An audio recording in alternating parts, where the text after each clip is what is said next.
من الاكلات اللي كل ما احس ان انا تعبانه ومش قادره على وقفه المطبخ ومضطره ان انا اعمل لهم اكل يكون حلو وفي نفس الوقت يشبعهم وفي نفس الوقت يعجبهم، فما فيش قدامي غير الوصفه دي.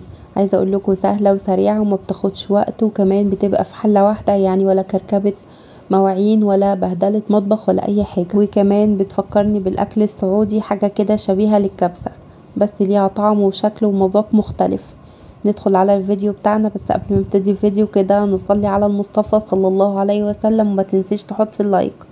عندي هنا بصلتين يكونوا متوسطين، هتقطعيهم جوانح كده زي ما انتي شايفة.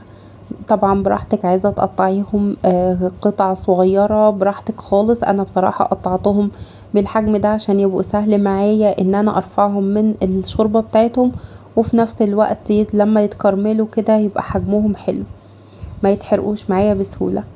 جبت هنا حلة تكون حجم الرز اللي انا هعمله او عدد الانفار او الافراد اللي انا هعمل على اساسهم. انا جبت هنا حلة تكفي يا دوب كيلو الا ربع من الرز. جبتها وحطيت عليها شوية من الزيت او طبعا الزبدة لو موجود، بس بصراحة الرز الروح بتاعه الزيت عشان يطلع معاكي مفلفل كده وحلو. نزلت عليه على طول بالبصلتين المتقطعين زي ما شفتوهم، وابتدوا يتشوحوا معايا وهيغيروا لونهم. على بقى ما يتشوحوا هقطع بقية الخضار بتاعي، وهي طماطميتين كمان معاهم قرنين فلفل او الطماطم على حسب الرغبة. انا هنا عملت كذا طماطمية و3 فصوص من الثوم، قطعتهم كده انصاص وخلاص على كده ركنتهم. كمان جبت هنا كيلو الا ربع من اللحمة، ودي القطعية بتاعة الموزة. انا بصراحة بحبها لانها ما بتاخدش سوا خالص، يعني بالظبط نص ساعة، من نص ساعة لساعة الا ربع بتلاقيها عاملة زي الزبدة وبتتقطع معاكي قطع يعني بعد السوا. قطعتها هنا قطع متوسطة، مش هي صغيرة قوي ولا كبيرة قوي، علشان كمان يبقوا ظاهرين في الرز ما يتهروش اكتر من اللازم. بعد ما البصلة بتاعتي اتكرملت كده واخدت اللون اللي انتوا شايفينه ده، نزلت عليها على طول باللحمة، اديتها صدمة. طبعا النار عالية جدا على الحلة، مش عايزاها يعني تنزل ميتها ولا حاجة، عايزاها تحبس كل السوائل اللي موجودة فيها بالصدمة اللي انا اديتها لها. يا دوب اخدت تشويحة كده، والبصل كمان كمل كرملته، وكمان اللحمة اخدت لون كده زي ما انتوا شفتوا. نزلت عليها بشوية ملح وفلفل اسود و3 قرون من القرنفل، بتديها ريحة وطعم حلوين جدا، وكمان واحدة من اللومي وورق من اللورة، علشان طبعا لو فيها زفارة ولا فيها اي حاجة. عايزة اقولك الناس اللي بتعاني من زفارة اللحمة، لو حطيتي التوابل دي عمرك ما هتشملها ريحة زفارة ابدا. كمان نزلت عليها هنا بمعلقة من السكر بتساعد في عملية التسوية، ونزلت عليها بالخضار اللي احنا عملناه، الطماطم وكمان فص من الثوم او 3 فصوص من الثوم عذرا، وكمان قرنين من الفلفل متقطعين قطع.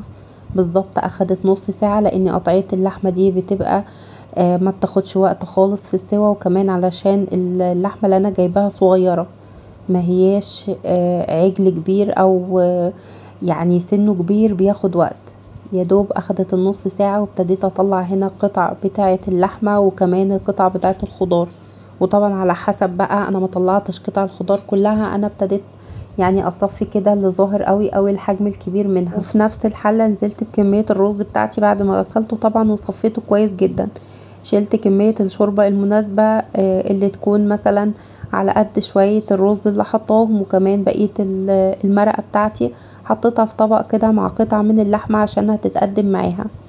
بقية اللحمة نزلتها على طول على الرز بعد ما سقطته، وظبطت الشوربة بتاعته، وكمان ظبطت الملح بتاعه، وهنزل بشوية فلفل اسود وهقلب تقليبة كده. وبعد ما الرز بتاعي يتشرب هنزل ب3 معالق كبار من الزيت علشان الرز بتاعي يطلع مفلفل وحلو، وكمان شوية الفلفل الاسود، وخلاص كده. وبعد ما تشرب معايا هبتدي بقى اوطي النار واغطي عليه نص ساعة بالظبط، وكان بالشكل اللي انتوا شايفينه ده.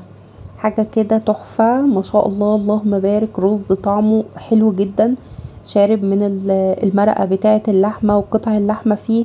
وعايزة اقولك ما بهدلتش مواعين ولا بهدلت اي حاجة، حاجة كده من يعني ارق الوصفات اللي ممكن تعمليها. بصي اللحمة اللهم بارك دايبة، عايزة اقولك كل ما اجي امسكها من دوبانها اللهم بارك مش قادرة اتملك في قطع على بعضها زي ما انتوا شايفين. ما شاء الله ما شاء الله. قطعية اللحمة دي بصراحة انا ما بستغناش عنها في كل الوصفات، ده غير ان لما بتجيبيها ما بتشيليش هم للسوى بتاع اللحمة خالص. خلاص كده نبتدي بقى نقدمه في صينية. طبعا انا كنت عاملاه هنا لولادي، فيعني اي حاجة كده في البيت انتوا عارفين.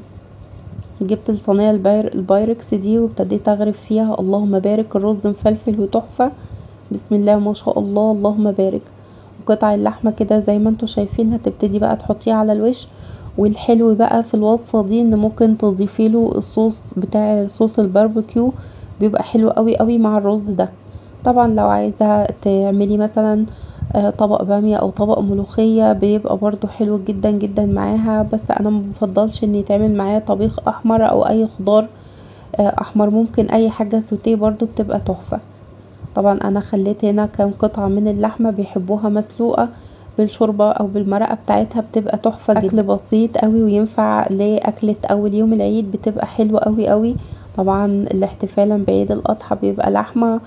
والوصفات بقى بتاعت المندي جربوها، ربنا يحسن ما بين ايديكم. اشوفكم في فيديو جديد.